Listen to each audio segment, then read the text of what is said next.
A disputa pelo Senado vai ter quase o mesmo peso que a eleição para presidente. Isso porque a extrema-direita planeja eleger o máximo de senadores para criar um bloco capaz de destituir ministros do Supremo Tribunal Federal. O STF foi a trincheira decisiva que evitou o golpe tentado por Jair Bolsonaro e os militares que faziam parte do plano Punhal Verde-Amarelo, como General Heleno, Braga Neto, Almir Garnier e Paulo Sérgio Nogueira. De forma inédita no Brasil, todos eles foram condenados e agora cumprem pena pela trama golpista. Como o Senado vai ter uma renovação de 2/3 nesse ano, aumentam as chances de parlamentares extremistas serem eleitos. E isso já tem provocado um rearranjo político local. Para concorrer ao Senado por Santa Catarina, reduto bolsonarista, por exemplo, Carlos Bolsonaro renunciou ao cargo de vereador do Rio. O campo progressista também se organiza para oferecer um contraponto. Tebet, ministra do Planejamento do governo Lula, deixou o MDB do Mato Grosso do Sul depois de mais de 30 anos para concorrer ao Senado por São Paulo, pelo PSB. O Senado hoje é peça-chave na política brasileira e vai ditar os rumos da democracia nos próximos anos. Quinta-feira, 2 de abril de 2026.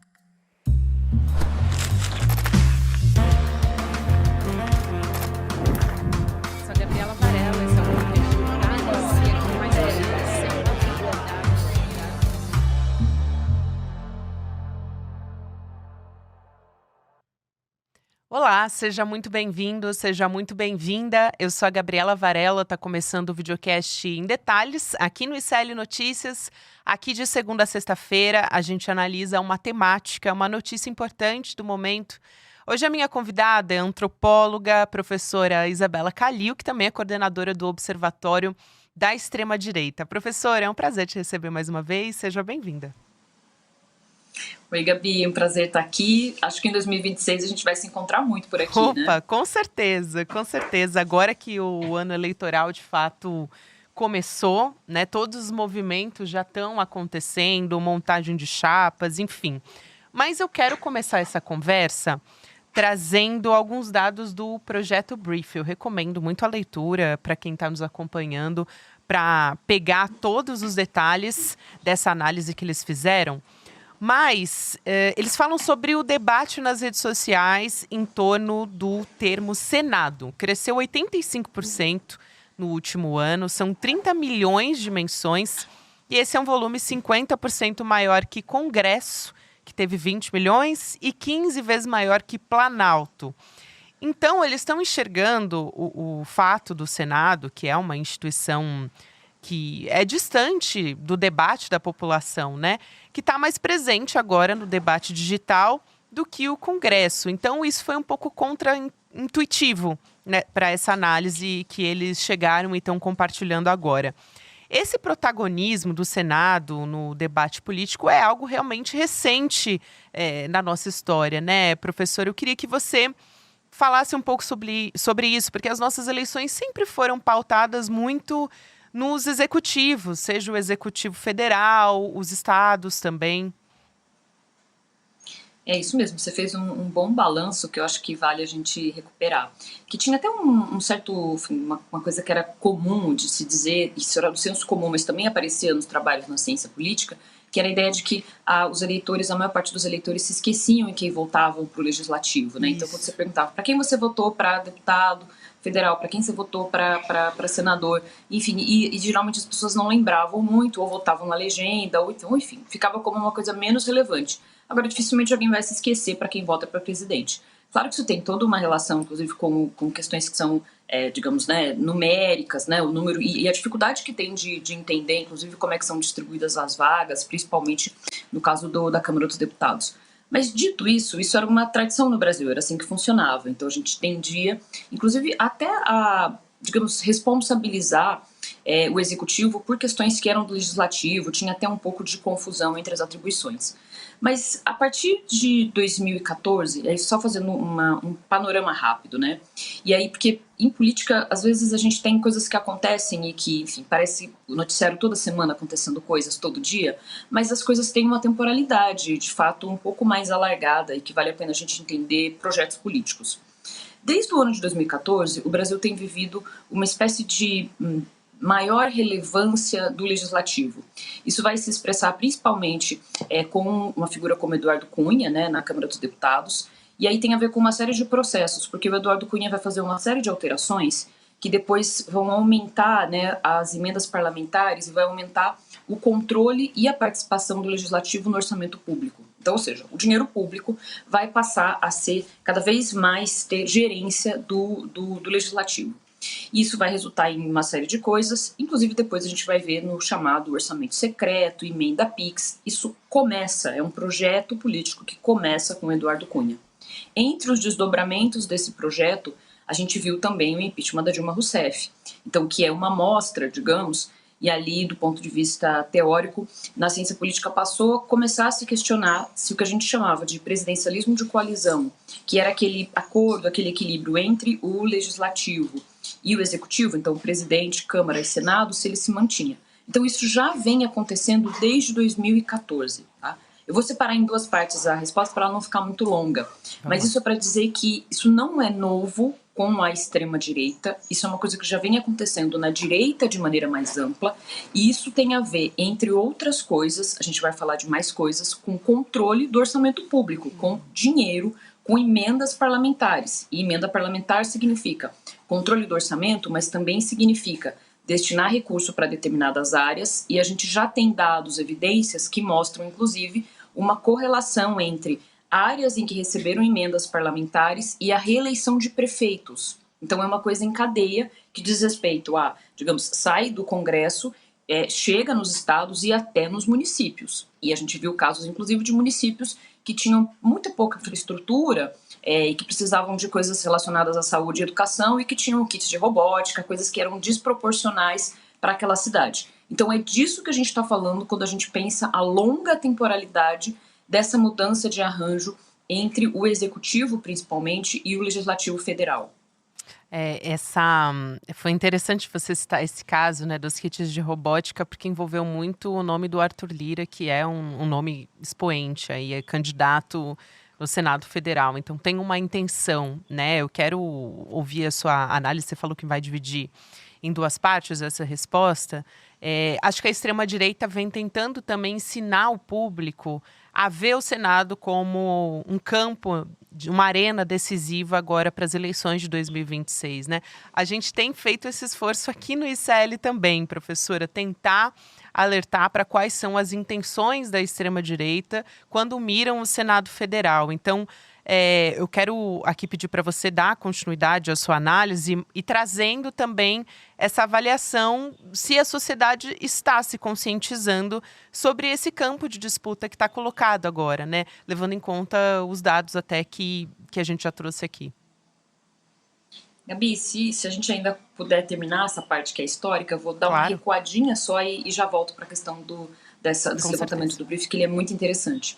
Se a gente, então, pode dizer que a partir de 2014 a gente vai mudar o balanço de forças entre o executivo e o legislativo, com cada vez mais relevância no legislativo, principalmente em relação ao orçamento público, tem uma coisa que vai acontecer em 2018, né? Então, digamos que não é parte do mesmo projeto, mas a gente tem um projeto e dentro desse projeto um subprojeto. Então, vamos dizer que esse projeto, em 2014, ele vai ser colocado por forças ou por lideranças como, enfim, do Cunha, com, digamos, atores mais clássicos, mais históricos no Senado e na Câmara. E aí estou falando basicamente do processo que vai resultar no impeachment entre 2014 e 2016. O que vai acontecer em 2018 é que, com a eleição do Bolsonaro, a gente vai ter uma ala que ela é mais à direita, então uma direita mais radical ou extrema-direita. Então, ou seja, eles olham para o projeto do Cunha e dizem assim, mas ele não é suficientemente à direita, a gente quer mais, né? Que é o projeto de Jair Bolsonaro, que não é um nome relevante como o do Cunha, enfim, né? E tinha até um certo descrédito no começo por conta disso. O que vai acontecer no ano de 2018? Eu vou relatar um episódio de uma situação de pesquisa, né, que eu fiz de pesquisa etnográfica, que foi no ano de 2018. Eu estava num evento, enfim, sempre participei desses eventos, mas estava num evento da direita, uma cúpula conservadora, e aí se tinha diferentes países das Américas, e basicamente eles estavam apresentando o plano, né, da extrema-direita, e enfim, essa extrema-direita mais Steve Bannon, né, e trumpista, o plano para o continente americano. E aí, qual que era o plano, Gabi? Era dito, tudo bem, era um evento fechado, mas o plano era, assim, dito de maneira cristalina, exatamente do jeito que eu vou falar.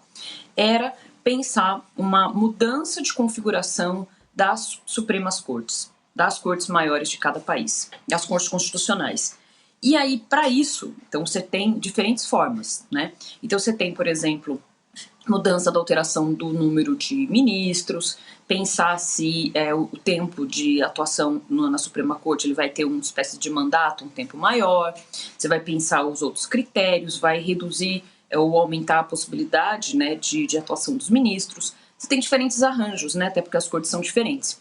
Mas isso era dito de maneira cristalina, ou seja, o que era o projeto, que é um projeto um pouco, ele é uma mescla, né, do projeto trumpista, vamos chamar genericamente, mas que é um projeto transnacional da extrema-direita, é a ideia de que precisa controlar a Suprema Corte para conseguir implementar esse projeto de dominação, né, política, etc. Então é basicamente isso. Não é difícil a gente entender, isso estou falando em 2018, Bolsonaro havia acabado de ganhar a eleição, nem havia tomado posse e já havia a articulação desses atores políticos em torno desse projeto. Então, ou seja, do dia 1 do governo Bolsonaro, esse era o projeto.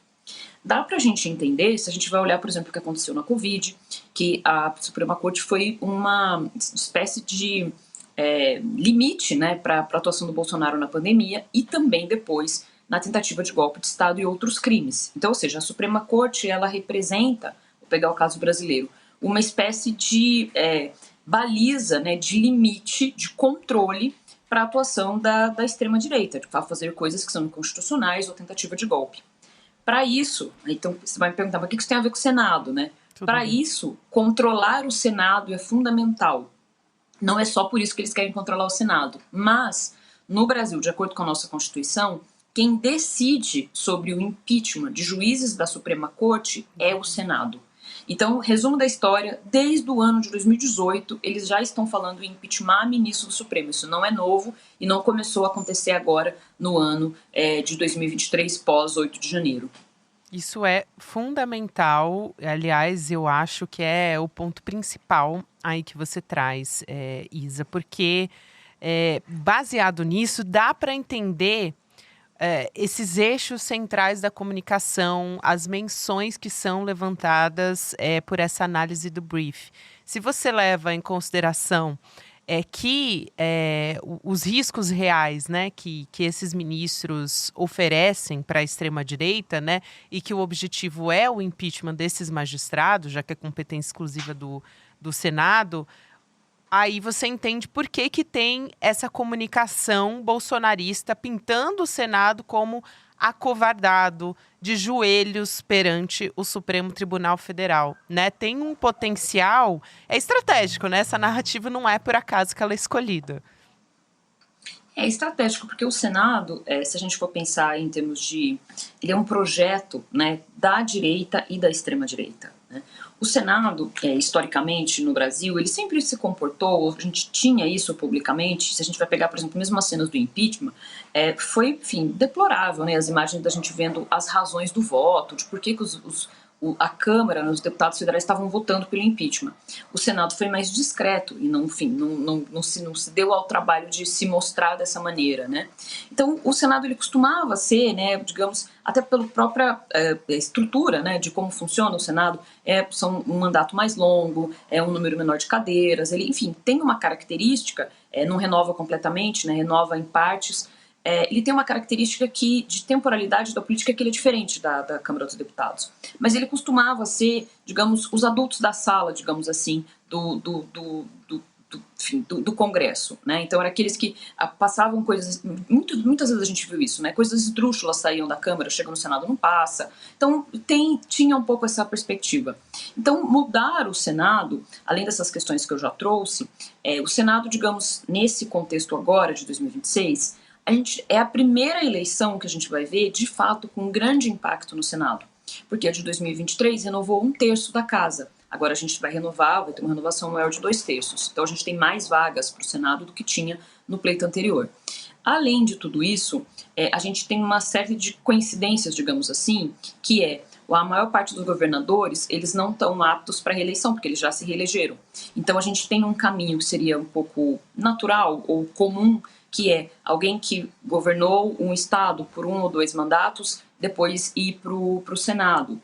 E, junto com isso, no ano de 2026, a gente tem uma coisa também que ela não é, enfim, não é que ela seja completamente inédita, mas dessa proporção ela é inédita, que é Lula está reestruturando, isso está acontecendo agora, a gente tem que ver o que vai acontecer de fato, quem vai se de fato se candidatar ao Senado. Mas, ao que tudo indica, ele está reestruturando seus ministérios e, de uma certa forma, esvaziando seus ministérios para colocar os seus ministros como peças nesse tabuleiro do disputa do Senado, né? É o caso, por exemplo, do caso de São Paulo. Então, quando a gente tem mesmo o governo federal, o governo Lula se posicionando dessa maneira, isso também é uma resposta em relação a esse avanço, né, da extrema-direita no Senado. Que já, enfim, o projeto Brief mostrou isso, mas outras matérias também já vinham mostrando de maneira preocupante, é o fato de que a gente está tendo uma espécie de pré-campanha, digamos, fora das normas da Justiça Eleitoral brasileira, em que você tem pré-candidatos ao Senado indo em podcasts com a justificativa de que eles estão debatendo temas importantes da República. Até aí, isso enfim, é o que se faz mesmo numa democracia, mas, na verdade, o que eles estão fazendo é uma pré-campanha antecipada de maneira ilegal, não autorizada pela Justiça Federal, e já estão, de fato, trazendo uma coisa que pra gente já era comum, que é ver para o Senado a mobilização daqueles temas morais. Então, por exemplo, falar sobre gênero, falar sobre sexualidade, agenda de segurança pública, coisas que não eram comuns de serem tratadas dessas cadeiras do Senado. Então a gente está tendo eu diria que o que a gente está vendo é uma espécie de bolsonarização da disputa do Senado Federal. Então é isso que a gente está vendo. Isso vai enfim, uma série de propagandas, né, e de expectativas e de tentativa, primeiro, de mostrar para o eleitor que o Senado é importante, como é que o Senado funciona, como é, e que ele deve votar, né, nesse ou nesses candidatos para o Senado. Então tem de fato aí. E o que o projeto Brief mostra, que é preocupante também, é que você tem dinheiro envolvido. E não é pouco dinheiro, né? Pelo levantamento, a gente tem impulsionamento, né, desses vídeos ou dessa pré-campanha não autorizada, ou, enfim, de peças publicitárias que parecem só um podcast ou coisas assim, ou algumas até mais agressivas, para já, enfim, fazer parte dessa campanha eleitoral informal, até ilegal nesse caso, né?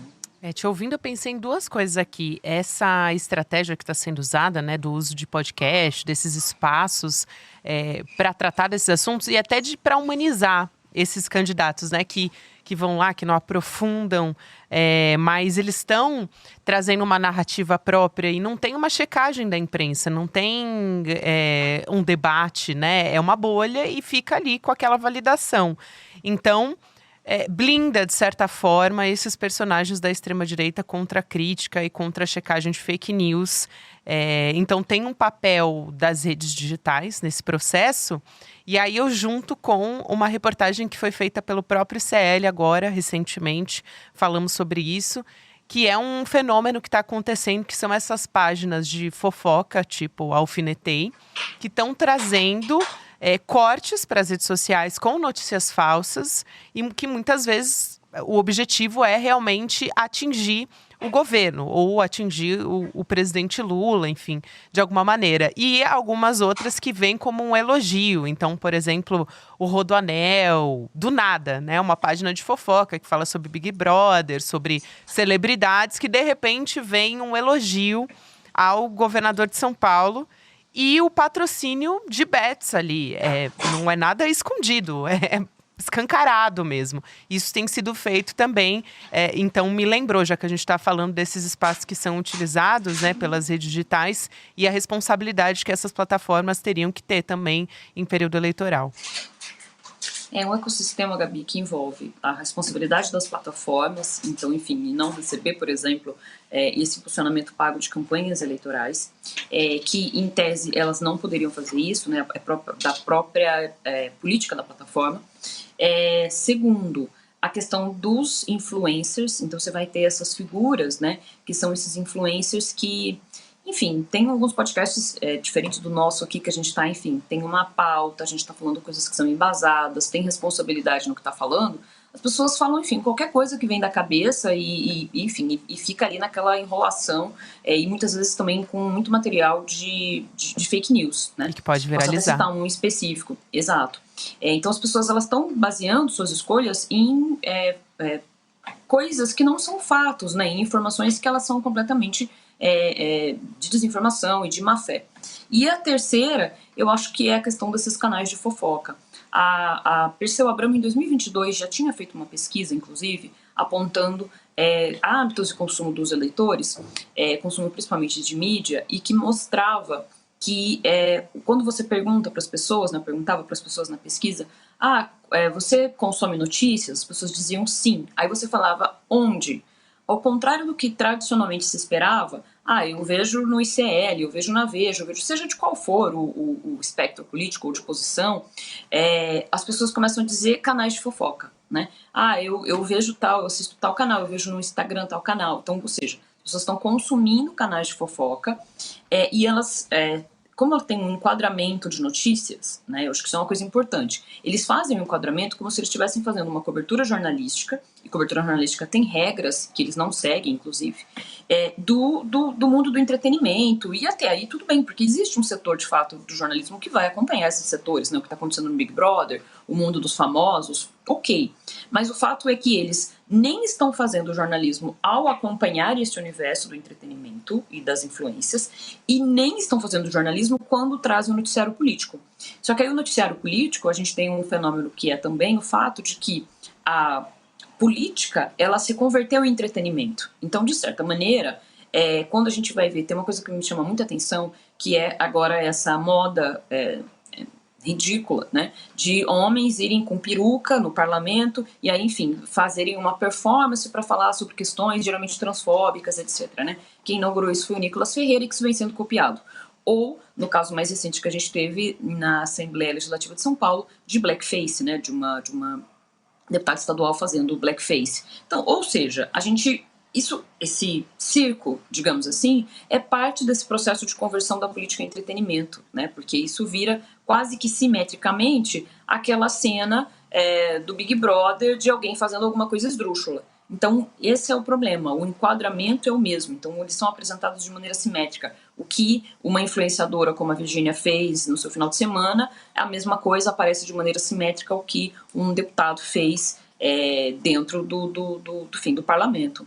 E abre muito espaço, né, para esses personagens que dizem que não tem, que não são políticos, mas na verdade eles são, né, que é um discurso, é muito curioso isso, porque é um contrassenso também, é um discurso que é apolítico, mas são personagens que estão concorrendo pelas vias tradicionais. Então, uma retórica que permite que esses políticos se vendam como anti-establishment, né? Deslocar, o debate do campo pragmático para o campo moral, muitas vezes, como acontece nesses espaços de podcasts e tal.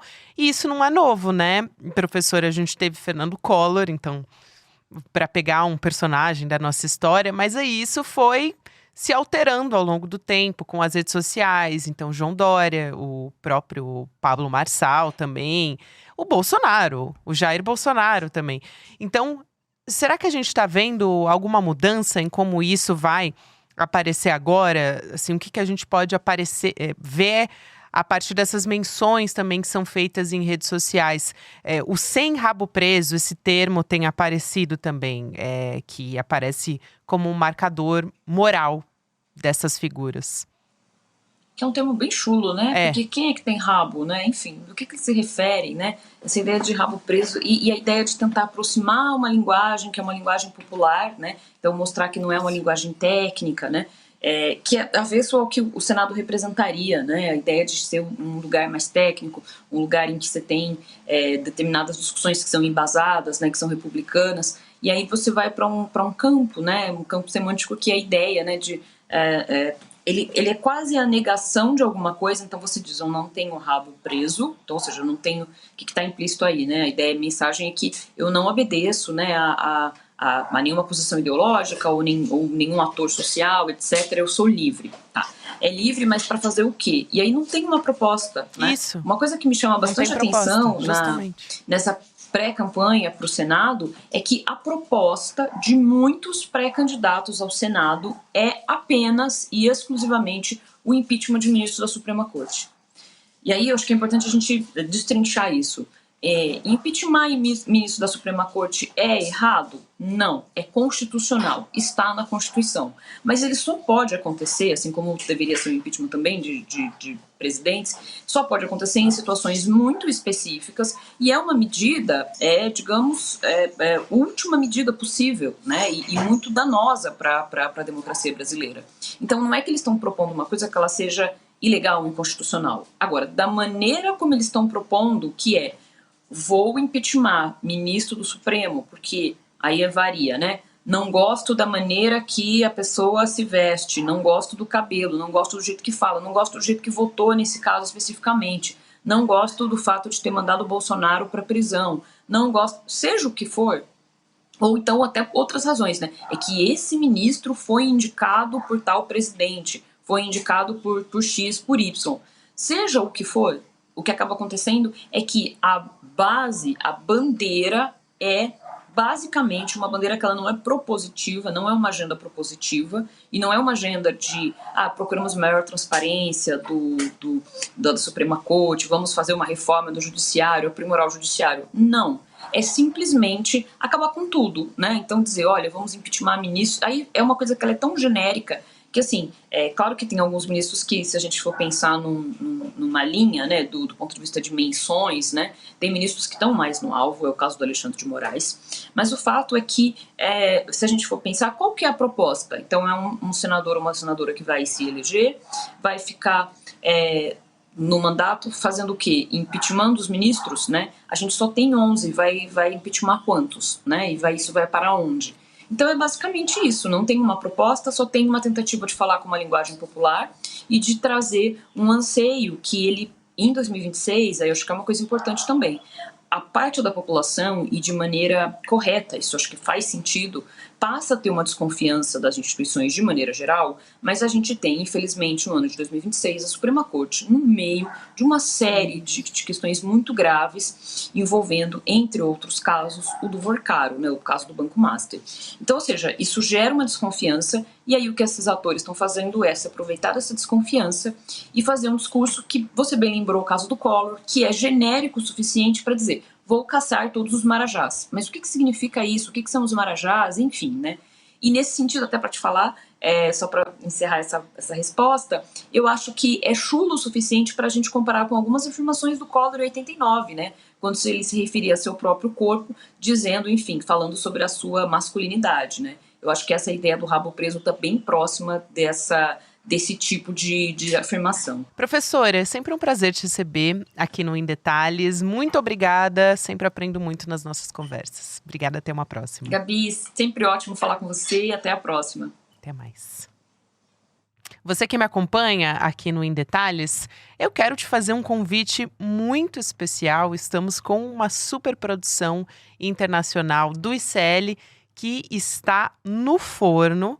Você que já acompanhou as aventuras do Edu em Cuba, também na Argentina, agora temos um outro destino. Você está vendo aí na tela, você que está me acompanhando em vídeo, vai para a China, Eduardo. Tem muita desinformação, disputa geopolítica envolvendo a China. Então, nós vamos mergulhar junto com Eduardo Moreira no novo documentário nesse país que se tornou um dos principais alvos globais, né, no cenário que a gente vive hoje. Então, não perca essa estreia. Vem junto com a gente no domingo, dia 12 de abril, às 8 horas da noite, vai ser a nossa estreia internacional e gratuita. Você pode, claro, garantir a sua vaga. Vai em detalhesicl.com.br. Se você acompanha o Em Detalhes em vídeo agora, você também pode apontar o celular para a tela, se estiver pela televisão, por exemplo. Você aponta o celular para a tela, aqui o QR Code. Você pode também entrar, vai para o mesmo caminho do emdetalhesicl.com.br, você vai deixar o seu e-mail, 2 segundos, vale muito a pena para acompanhar essa estreia junto com a gente. Agora a gente continua na nossa programação, tem Mercado Investimentos, depois tem o Rolê ICL, você pode ouvir em detalhes em qualquer momento do seu dia nas plataformas de áudio. Até a próxima.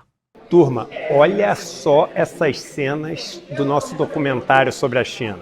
Bora conhecer uma das empresas de tecnologia mais bombadas da China? Vem comigo conhecer a Deep Robotics. Our robotic dog has many applications. They can entertain people, take care of old people by monitor his condition. They can help the people to prevent their home from stealing. The robot can patrol and inspect for a certain residential area or inside the factory to check if there are any potential fire is just happened.